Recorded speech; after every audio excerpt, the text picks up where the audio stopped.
पूरे घर में शहनाइयां बज रही थी। रिश्तेदार दूर दूर से आए हुए थे। आंगन फूलों से सजा हुआ था। घर के बाहर हलवाई मिठाइयां बना रहे थे। अंदर मेहंदी वाली बैठी थी, कोई सजावट करवा रहा था तो कोई मेहमानों का स्वागत कर रहा था। लेकिन सबसे ज्यादा हैरानी की बात यह थी कि इस शादी की सारी तैयारियां इस घर की सास खुद करवा रही थी। जिसे भी ये बात पता चल रही थी वो बस यही कह रहा था, अरे वाह, ऐसी भी सास होती है क्या? बहू की तीसरी शादी, वो भी खुद सास करवा रही है। सच में बहुत किस्मत वाली है। आप भी शॉक्ड हो गए ना? कौन सी सास अपनी बहू की तीसरी शादी करवाती है भला? लेकिन आपको इसे जानने के लिए कहानी में थोड़ा पीछे जाना होगा कि आखिर ये सब हुआ कैसे। तो चलिए हम देखते हैं इस घर में कुछ दिन पहले से आखिर चल क्या रहा है। कम से कम इतना तो बता दीजिए कि क्या खुशी का मौका है। नहीं भाभी, मुझे भी कुछ नहीं बताया माँ ने। महेश जी मुस्कुरा देते हैं। पापा जी आपको तो पता होगा। मुझे भी जितना बताया गया है उतना ही पता है कि तैयारियां करनी है। आखिर बात क्या है वो तो सिर्फ तुम्हारी माँ को पता है। मतलब पूरे घर में सिर्फ माँ जी को ही पता है? हाँ, पिछले कई दिनों से रेखा जी लगातार किसी न किसी से फोन पर बात कर रही थी। कभी मेहंदी वाली, कभी ब्यूटी पार्लर, कभी सजावट वाले, कभी मिठाई वाले। लेकिन आखिर ये सारी तैयारियां किसके लिए हो रही थी ये किसी को नहीं पता था। आदित्य, आपको सच में कुछ नहीं पता? नहीं। पर माँ जी कुछ बता भी नहीं रही है। हाँ, मुझे भी यही कह रही है कि शादी वाले दिन पता चल जाएगा। लेकिन किसकी शादी है? पता नहीं। कहीं रुचि की तो नहीं है? अगर ऐसा होता तो वो खुद क्यों परेशान घूम रही होती। हम भाई और भाभी हैं, हमें जिम्मेदारी सौंपती। हाँ, बात तो सही है। माँ जब तक खुद ना बताना चाहे कोई उनसे कुछ नहीं निकलवा सकता। घर में जितने लोग थे उतने ही सवाल थे, लेकिन जवाब सिर्फ एक इंसान के पास था, रेखा जी के पास, जो शायद अभी किसी को कुछ बताना नहीं चाहती थी। माँ, ये ज्वेलरी किसके लिए आई है? अब इसे संभाल कर रख दो, मैं बाद में तुमसे ले लूंगी। लेकिन अभी कुछ मत पूछ, मैं वक्त आने पर सबको सब कुछ बता दूंगी। रेखा जी, आपने तो हमें भी हैरान कर दिया है। आखिर बताओ तो सही, चल क्या रहा है घर में? अरे बस 2 दिन और। ठीक है, जैसी मालकिन आपकी मर्जी। माँ जी चाय। धन्यवाद बेटा। माँ जी, अगर मुझसे कोई गलती हुई है तो बता दीजिए। गलती? हाँ, मुझे लग रहा है शायद आप मुझसे नाराज हैं। अरे नहीं तो। फिर मुझसे कुछ छुपा क्यों रही है? क्योंकि अभी समय नहीं आया। आरती को कुछ समझ में नहीं आ रहा था, लेकिन उससे ज्यादा सवाल करना भी सही नहीं समझा। उसे अपनी सास पर पूरा विश्वास था कि शायद सही वक्त पर वो उसे सब कुछ बता ही देंगी। उसी शाम आरती अपने कमरे में बैठी मोबाइल चला रही थी। उस समय उसकी सहेली सीमा का फोन आता है। हेलो, कैसी है मैडम? अरे ठीक हूँ, तू बता। कल मेरी ननद की शादी है। अच्छा, अभी मेहंदी लगवा रही हूँ। अरे बहुत अच्छा है ये तो। तू भी आ जाती। नहीं, घर में कुछ काम चल रहा है। वैसे एक बात पूछूं, तूने आज तक कभी अपनी शादी की मेहंदी की फोटोज नहीं दिखाई? फोटोज? हाँ, क्यों तू कभी अपनी शादी की फोटोज नहीं देखती? नहीं। क्यों? क्या देखूं? मतलब? मेरी पहली शादी गांव में हुई थी। हाँ, वो तो मैं जानती हूँ। माँ पापा थे नहीं, भैया भाभी ने जैसे कहा वैसे शादी हो गई। फिर? न मेहंदी लगी, न संगीत हुआ, न सहेलियों के साथ नाची, न दुल्हन बनने का कोई शौक पूरा हुआ। लेकिन बाद में शहर में भी तो फंक्शन हुआ था। वो शादी कहाँ थी सीमा? कुछ रिश्तेदार आए, 2-4 फोटो खींच गई, बस। आज भी मन करता है जब किसी दुल्हन को देखती हूँ ना, उसके हाथों की मेहंदी, उसका लहंगा, उसकी एंट्री, सब देखकर लगता है काश एक दिन मैं भी ऐसे दुल्हन बनती जैसे हर लड़की बचपन से सपना देखती है। आदित्य जी से कभी कहा तूने इस बारे में? नहीं ना। क्यों? अरे कुछ सपने उम्र के साथ अपने आप खत्म हो जाते हैं। तू भी ना सब कुछ अपने अंदर ही दबा कर रखती है हमेशा। चल बाद में बात करती हूँ। उस रात पहली बार रेखा जी को एहसास हुआ कि उनकी बहू हमेशा मुस्कुराती जरूर है, लेकिन उसके दिल में एक सपना आज भी अधूरा है। एक ऐसा सपना जो शायद हर लड़की अपनी शादी से पहले देखती है। उसी रात रेखा जी ने मन ही मन एक फैसला कर लिया। ऐसा फैसला जिसके बारे में अभी पूरे परिवार में किसी को भी नहीं पता था। अगले दिन से रेखा जी ने तैयारियां और तेज कर दी थी। अब घर में रोज कोई ना कोई नया सामान आने लगा था। कभी फूलों की सजावट वाले आते, कभी लाइट वाले, कभी कपड़ों की पैकिंग आती, कभी मिठाई के डिब्बे। पूरे घर को बस यही समझ में नहीं आ रहा था कि आखिर ये सब हो किसके लिए रहा है। माँ, इतने सारे फूल? पूरे घर को सजाना है। अरे लेकिन किसकी शादी है? शादी वाले दिन पता चल जाएगा। रेखा, अब तो मुझे भी उत्सुकता होने लगी है। बस 2 दिन और। तभी डोरबेल बजती है। मैं देखती हूँ। बाहर मेहंदी वाली खड़ी थी। नमस्ते, रेखा जी ने बुलाया था। आइए। मेहंदी वाली? जी। किसके हाथों में मेहंदी लगानी है?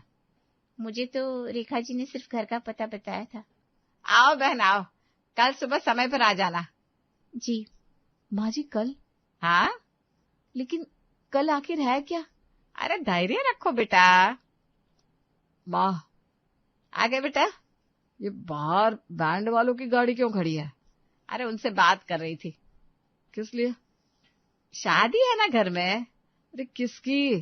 कल पता चल जाएगा। माँ, अब तो बता दीजिए। हाँ, बिल्कुल नहीं। बेटा, मैं भी हार मान चुका हूँ। मतलब आपको भी नहीं बताया? अरे नहीं भाई, अभी तक तो कुछ नहीं बताया। अब सिर्फ घर वाले ही नहीं, रिश्तेदार भी फोन करके यही पूछ रहे थे आखिर शादी किसकी है। लेकिन रेखा ने अभी तक ये राज खोला ही नहीं था। कार्ड तो सबके घर पहुंच गए थे, लेकिन उस पर दूल्हा दुल्हन का नाम नहीं था। नमस्ते जीजी। रेखा, कार्ड तो मिल गया? हाँ जीजी, आपको पहुंच जाना है शादी में वक्त से। लेकिन उस पर सिर्फ इतना लिखा है, आप सब परिवार शादी में पधारे। किसकी शादी है भाई? जी, दूल्हा कौन है, दुल्हन कौन है? शादी वाले दिन पता चल जाएगा जीजी। अरे कमाल करती हो तुम भी। बस आप समय पर आ जाइएगा। अगले दिन घर में रिश्तेदार आने शुरू हो जाते हैं। मंडप सजा हुआ होता है, लेकिन हर किसी के चेहरे पर एक ही चिंता होती है कि आखिर इतना खर्चा और सजावट किसके लिए की गई है। कुछ रिश्तेदार रेखा से बार बार पूछने लगते हैं। अब उसे मुंह खोलना ही पड़ता है। अरे मैं अपनी बहू की 3री शादी करवा रही हूँ, अब थोड़ी देर इंतजार कीजिए बस। क्या? इसका मतलब आदित्य और आरती का तलाक हो गया है? रेखा बहू की 3री शादी करवाने जा रही है? ऐसा तो सिर्फ फिल्मों में सुना था कि सास ससुर बहुओं की शादी करवाते हैं, लेकिन आज तो देख भी लिया। मैंने सुना था आरती के माता पिता नहीं थे, इसलिए उसके भाई ने उसकी शादी आदित्य से बिना पूछे करवा दी थी। कहीं यही कारण तो नहीं कि रेखा ने उसकी पसंद का लड़का देख लिया है और तभी ये सब? हाँ, मैंने भी सुना है। दोनों बस दोस्त की तरह ही रहते हैं काफी समय से। बीच में तो झगड़े भी हुए थे काफी मियाँ बीवी के। हाँ, लेकिन रेखा को मानना पड़ेगा, अपनी बहू के लिए उसके लायक लड़का ढूंढ लाई। चलो आज ये अनोखी शादी भी देख ही लेंगे। मेहमानों की बातें धीरे धीरे आदित्य के कानों तक पहुंचती है। उसे ये सब सुनकर बड़ा गुस्सा आने लगता है। उसे नहीं पता था कि उसकी माँ उसके पीठ पीछे ये सब कर रही थी। हाँ, आरती के भाई भाभी ने उसे बिना पूछे आदित्य से उसकी शादी करवाई थी, ये बात सच थी। लेकिन अपनी बहू की 3री शादी करवाना कहाँ की समझदारी थी। मुझे तो कुछ भी समझ में नहीं आ रहा। माँ ये सब क्यों कर रही है? माँ जी। हाँ बेटा, मुझे आपसे कुछ पूछना है। हाँ पूछो। बाहर सब लोग कह रहे हैं कि... क्या कह रहे हैं? आप तो ऐसे बर्ताव कर रही है जैसे आपको कुछ पता ही नहीं है। लोग कैसी कैसी बातें कर रहे हैं बाहर। आप मेरी 3री शादी करवा रही हैं? हाँ, तो गलत नहीं कह रहे हैं। माँ जी ये सब क्या है? जो लोग कह रहे हैं कहने दो। लेकिन माँ, ये बात अब हद से बाहर जा रही है, आप ये सब रोक दीजिए। अब मैंने तुझसे कहा था ना, सही समय आने पर सब पता चल जाएगा। माँ जी मुझे डर लग रहा है, अब आप ये सब मत करिए प्लीज। अरे डरने की कोई जरूरत नहीं है बेटा। आप मुझसे कुछ छुपा क्यों रही हैं? क्योंकि मैं तेरे चेहरे पर वो खुशी देखना चाहती हूँ जो मुझे अभी तक देखने को नहीं मिली। माँ, आरती की खुशी के लिए उसकी 3री बार शादी करवा रही हूँ। आपको पता है, हमने गांव में और शहर में 2-2 बार शादी की है। अब आरती की किसी और के साथ, ये आप सब... देखो, मैं तुम्हें सब कुछ बता दूंगी, लेकिन अभी मुझे शादी के बहुत सारे काम है, उन्हें करने के बाद हम बात करेंगे। अरे माँ सुनो तो। हद करती है माँ भी। रेखा जी की हर बात अब पहले से भी ज्यादा रहस्यमयी होती जा रही थी, लेकिन उनके चेहरे पर एक अलग ही सुकून था, जैसे वो किसी अपने का बरसों पुराना सपना पूरा करने जा रही हो। माँ, पार्लर वाली भी आ गई। अच्छा, उन्हें ऊपर बिठा दो। पार्लर वाली भी? हाँ। किसके लिए? कल जिसके लिए मेहंदी लगेगी उसी के लिए। माँ जी मुझे ये सब नहीं करना है, मैं आपके साथ इस घर में खुश हूँ, सच में। मैं सब कुछ जानती हूँ बेटा, तू चिंता मत कर। इस बार तेरी शादी उसी से होगी जिससे तू चाहती है। माँ जी बस अब पार्लर वाली के साथ जा तू। अगले दिन सुबह से ही पूरे घर में शादी का माहौल बन चुका था। आंगन में ढोल बज रहे थे, रिश्तेदार तैयार होकर नीचे आ चुके थे, मेहंदी वाली अपना सामान खोल रही थी, हलवाई खाना बना रहे थे। लेकिन अभी भी पूरे घर में सिर्फ एक ही सवाल घूम रहा था, आखिर रेखा जी अपनी बहू की तीसरी शादी किससे करवा रही है? और इस सवाल का जवाब अब कुछ ही घंटों बाद पूरे परिवार के सामने आने वाला था। रेखा अब तो बता दो। बस थोड़ा सा इंतजार जीजी। हमने अपनी जिंदगी में ऐसा पहली बार देखा है।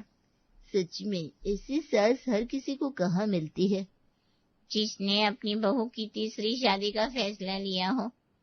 किसके हाथ में मेहंदी लगानी है? मेरी बहू के। मेरे? हाँ बेटा, आज तू अपने हाथों में वही मेहंदी लगाएगी जिसका सपना तूने बरसों पहले देखा था। बैठ जा बेटा।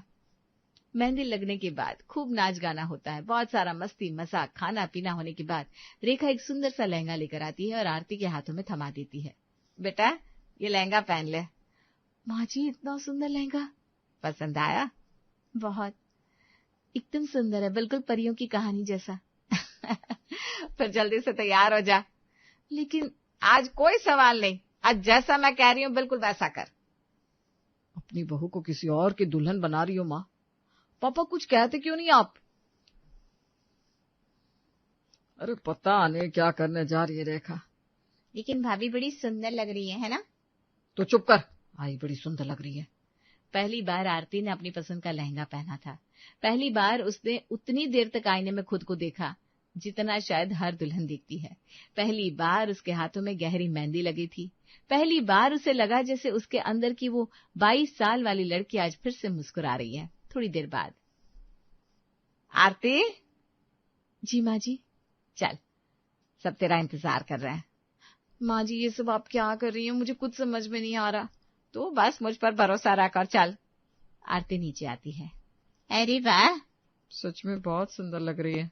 आप सबका धन्यवाद जो आप आज हमारे घर आए हैं। आप सब पिछले 3 दिनों से एक ही सवाल पूछ रहे थे। आज मैं अपनी बहू की तीसरी शादी करवा रही हूँ, लेकिन सबके मन में यही सवाल था।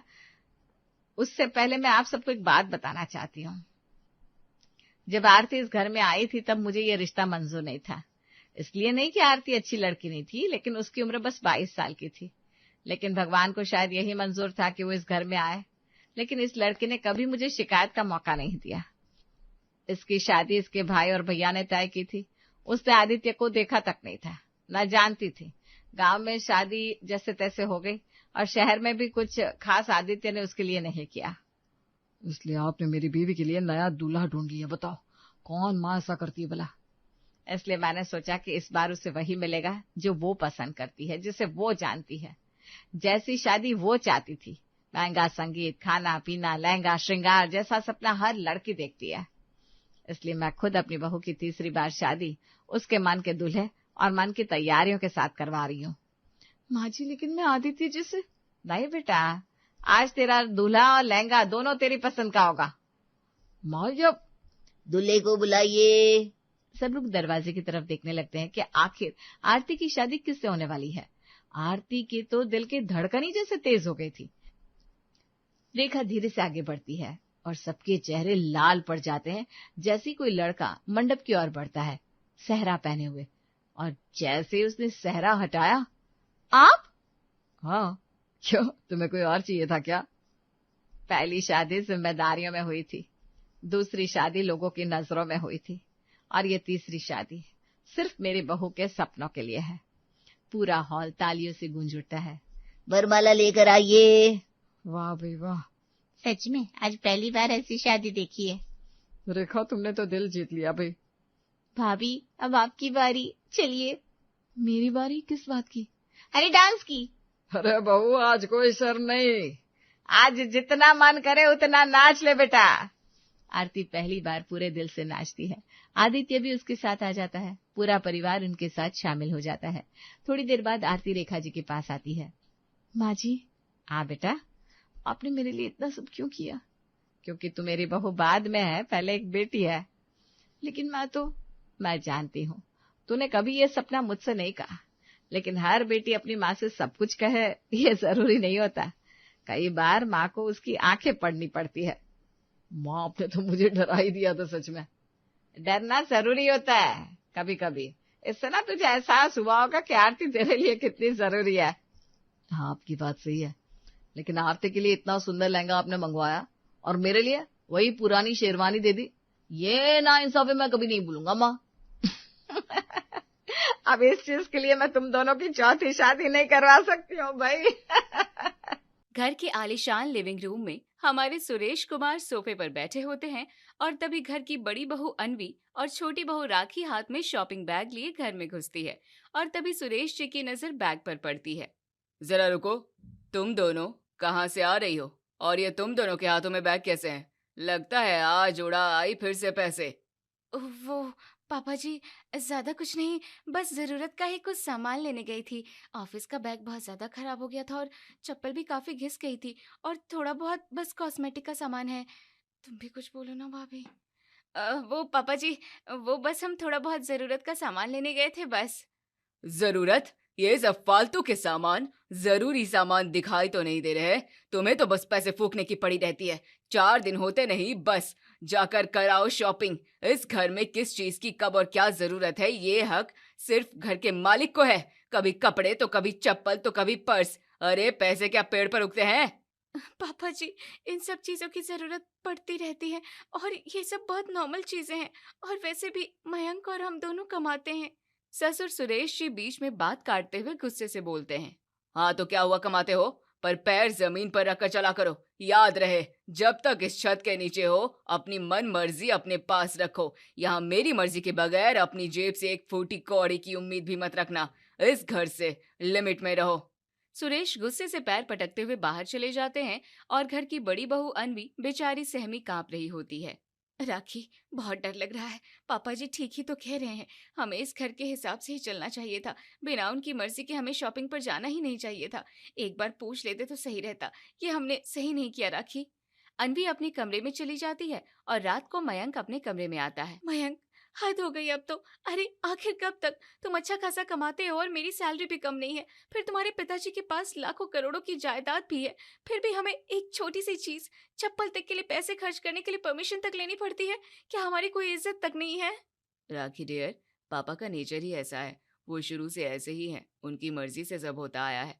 अच्छा होगा कि तुम भी इस बात को समझ लो। मैं और कोई तमाशा नहीं चाहता।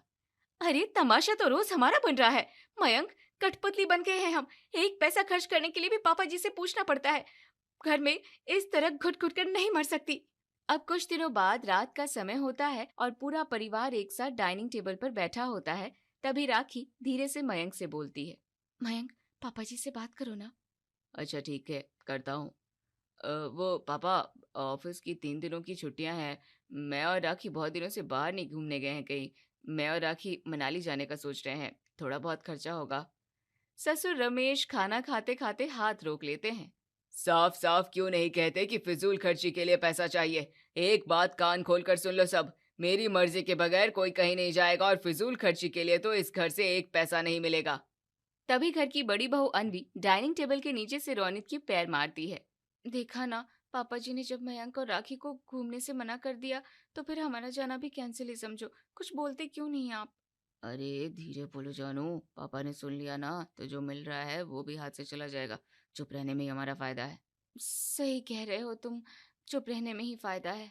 राखी की आंखों में आंसू देख मयंक को काफी बुरा लगता है। फिर सभी घर वाले खाना खाने के बाद अपने अपने कमरों में चले जाते हैं। उधर रोनित और अन्वी अपने कमरे में। बाप रे, पापा जी का गुस्सा। अच्छा हुआ जानू जो मैं कुछ नहीं बोला, नहीं तो आज हमारी भी खैर नहीं थी। हाँ रोनित, तुम ठीक कह रहे थे। पापा जी का गुस्सा देख मेरे तो हलक से आवाज ही नहीं निकल रही थी। मेरी तो घिग्गी ही बांध गई डर से। अच्छा हुआ हम चुप ही रहे, तो नहीं तो हम लपेटे में आ जाते। ये मयंक और राखी को भी क्या पड़ी है, फालतू में उड़े जा रहे हैं। अरे पापा के आगे किसी की मजाल है जो कुछ बोल सके? क्या फायदा हुआ बोलकर? सुन लिया ना अच्छे से। अरे इस घर की जायदाद चाहिए तो पापा के इशारों पर चलते रहो बस। अरे करोड़ों की जायदाद का सवाल। अब मयंक और राखी को जो करना है करे, हम तो पापा जी जो कहेंगे वही करेंगे। शाबाश जानू, इसे कहते हैं समझदारी। उधर दूसरी तरफ मयंक को राखी के लिए काफी बुरा लगता है। मयंक को बेबस देख राखी को भी अच्छा नहीं लगता और दोनों एक दूसरे से बिना कुछ कहे चुपचाप सो जाते हैं। 2 दिन बाद मयंक के ऑफिस के किसी दोस्त की शादी होती है। राखी के पास पहनने के लिए एक भी नई साड़ी नहीं होती। वो मयंक से साड़ी दिलाने के लिए बोलती है। मयंक, ये सब साड़ियां मैंने पहनी हुई है और सबने देखा भी है। मैं ये साड़ी पहनकर नहीं जाऊंगी। मुझे एक नई साड़ी दिला दो ना प्लीज। राखी, तुम तो जानती हो ना, पापा जी से बगैर पूछे मैं तुम्हें साड़ी के लिए पैसे नहीं दे सकता। जाओ पहले पापा जी से पूछ कर आओ। हद है यार, मयंक अब इसमें भी पापा जी से पूछ कर आना पड़ेगा। एक साड़ी ही तो खरीदनी है। प्लीज राखी, समझा करो। अब राखी ससुर सुरेश जी के पास जाकर साड़ी के लिए पैसे मांगती है। पापा जी, आज शाम मयंक के फ्रेंड की शादी में जाना है। बहुत बड़ा फंक्शन होगा। एक नई साड़ी और गिफ्ट खरीदने के लिए कुछ पैसे चाहिए थे। अरे इतने सारे गिफ्ट पड़े हैं घर में, कुछ भी ले जाना। जरूरी तो नहीं कि खरीदना ही जरूरी है। और बहू, तुम्हारे पास इतनी ढेरों साड़ियां पड़ी है, नई साड़ी खरीद कर पैसा बर्बाद करना जरूरी है क्या? जाओ, जो साड़ी तुम्हारे पास रखी है वही पहनो। पहले भी कहा है कि फिजूल खर्चा नहीं चलेगा इस घर में। पैसे पेड़ में नहीं लगते हैं, बचाना सीखो। अब राखी की आंखों से आंसू बहने लगते हैं और वापस वो अपने कमरे में आ जाती है। उसका उदास चेहरा देख मयंक समझ जाता है, करोड़ों की इतनी जायदाद होने का क्या ही फायदा, एक साड़ी खरीदने तक के लिए भीख सी मांगनी पड़ती है। राखी, मैंने पहले ही कहा था, पापा नहीं मानेंगे। अब अपना ही मूड खराब कर लिया ना। पर मयंक, कब तक ऐसे, कब तक हम छोटी छोटी अपनी जरूरतों के लिए पापा जी के आगे हाथ फैलाते रहे? अब मुझसे और नहीं होता। आप क्यों नहीं जाकर बात करते हैं? प्लीज राखी, इस टॉपिक पर ना ही बात करे तो अच्छा है। अच्छा, अब जल्दी से तैयार हो जाओ, फिर हमें शादी के लिए निकलना भी है। फिर राखी अपनी पुरानी साड़ियों से एक साड़ी निकालकर पहनकर तैयार हो जाती है। घर में रखा हुआ एक गिफ्ट पैक करती है। फिर मयंक और राखी शादी के लिए निकल जाते हैं। बड़े से बैंक्वेट हॉल में सभी अमीर गेस्ट आए होते हैं। सभी को महंगे नए कपड़े में देख उन्हें खुद को काफी अजीब लगता है। अरे ये क्या राखी, ये साड़ी तो तुमने पहले भी रोहित की सगाई में पहनी थी ना। वैसे तो तुम करोड़पति ससुराल की बहू हो। इतनी करोड़ों की जायदाद क्या बस दिखाने के लिए है? अब राखी की आंखें शर्म से झुक जाती है। उसकी आंखों में आंसू आ जाते हैं। मयंक वहीं पास ही खड़ा होता है। उसकी आंखों में आंसू देख मयंक को काफी बुरा लगता है और घर आते समय, राखी, मुझे माफ कर दो, मुझे बहुत बुरा लग रहा है। मेरी वजह से तुम्हें सबके सामने शर्मिंदा होना पड़ा।